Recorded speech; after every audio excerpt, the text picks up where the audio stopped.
नमस्कार दोस्तों, आप सभी का स्वागत एवं अभिनंदन। आज की वीडियो में हम जानेंगे निष्ठा प्रश्नोत्तरी मॉड्यूल 11 भाषा का शिक्षा शास्त्र में पूछे गए 10 प्रश्नों के सही सही उत्तर, ताकि आप अपने उत्तरों की जांच कर सकें।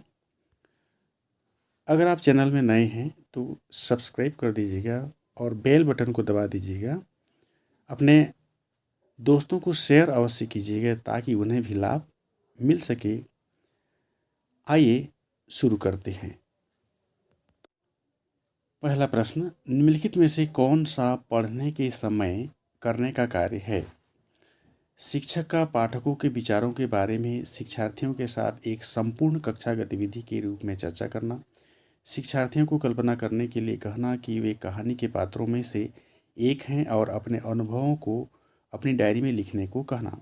शिक्षक का घर से पाठ पढ़कर आना और कक्षा में उसी को पढ़ाना। कक्षा को 4 या 2 के समूह में विभाजित करना और पाठ को बारी बारी से पढ़वाना। शिक्षक बच्चों को समझ के साथ पाठ को डिकोड यानी व्याख्या करने को कहना। ये इसका सही उत्तर है। अगला प्रश्न, एक पूर्व पठन कार्य का उद्देश्य है कठिन शब्दों को खोजने के लिए शिक्षार्थियों को स्वयं पढ़ने के लिए कहना, पाठ के विचारों के साथ सीखने वाले के पिछले अनुभव और ज्ञान को जोड़ना, शिक्षार्थियों से उनके पिछले ज्ञान के बारे में बात करना, पाठ के लेखक और पढ़े जाने वाले नए शब्दों के बारे में बात करके नए पाठ की शुरुआत करना। सही विकल्प होगा पाठ के विचारों के साथ सीखने वाले के पिछले अनुभव और ज्ञान को जोड़ना। अगला प्रश्न, पढ़ना अर्थ गढ़ना है, इस कथन से क्या अभिप्राय है? पढ़ना पाठ के विचारों को समझना है। पढ़ना ध्वनि समूहों, शब्दों और वाक्यों को सीखने से शुरू होता है। पढ़ना पाठ के वर्णमाला और शब्दों के अक्षरों का डिकोडिंग या व्याख्या है। पढ़ना शिक्षार्थी को विषय वस्तु के साथ विभिन्न अर्थ जोड़ने के लिए प्रोत्साहित करता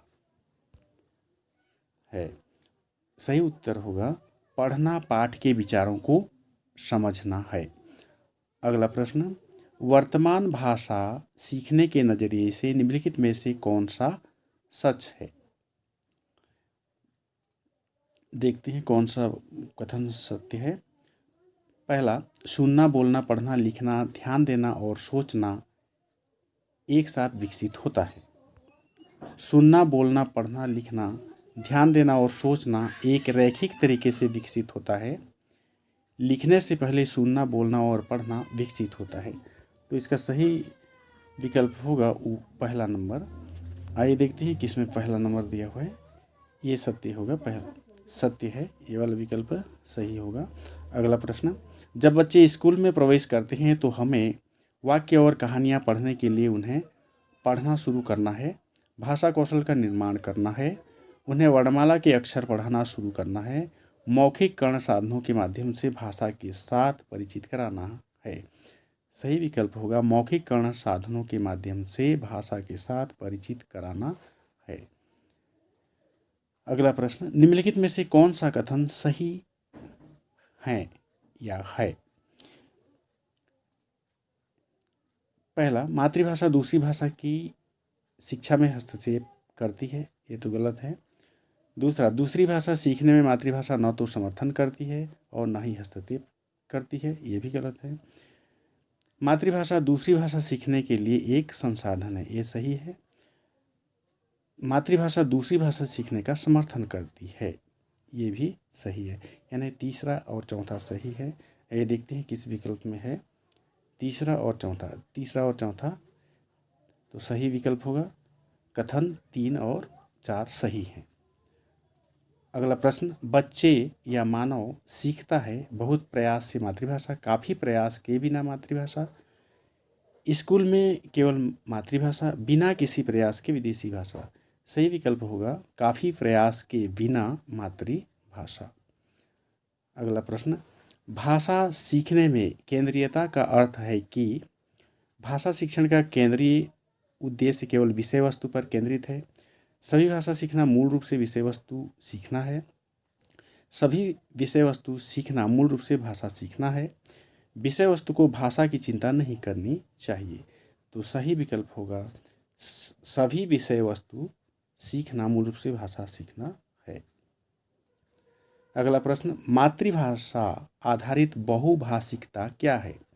सभी बच्चे सीखने के प्रारंभिक वर्षों के दौरान अधिक से अधिक भाषाएं सीखते हैं। सभी बच्चे अपनी मातृभाषा में स्कूली शिक्षा शुरू करते हैं और कई भाषाओं को जोड़ते हुए आगे बढ़ते हैं। स्कूल में सभी बच्चे केवल एक ही भाषा और अंग्रेजी सीखते हैं। सभी बच्चे राज्य भाषा के माध्यम से सीखते हैं। सही विकल्प होगा सभी बच्चे अपनी मातृभाषा में स्कूली शिक्षा शुरू करते हैं और कई भाषाओं को जोड़ते हुए आगे बढ़ते हैं। अगला प्रश्न, भाषा सीखने की रणनीति के रूप में बहुभाषिकता का क्या अर्थ है? कई भाषाओं का सीखना, सिखाना और शिक्षण। माध्यम और आकलन के रूप में एक ही भाषा में विषय वस्तु सीखना। कक्षा में शिक्षण अधिगम के लिए बच्चों की भाषा का उपयोग करना। त्रिभाषा सूत्र को लागू करना। सही विकल्प होगा कक्षा में शिक्षण अधिगम के लिए बच्चों की भाषा का उपयोग करना। इस प्रकार से हमने 10 प्रश्नों के उत्तर दे दिए हैं। किसी भी प्रश्न का स्किप नहीं किया है हमने। चाहे तो रिव्यू कर सकते हैं। मैं यहाँ सबमिट कर रहा हूँ। इस प्रकार से अंक प्राप्त। वीडियो पूरा देखने के लिए धन्यवाद। नमस्कार।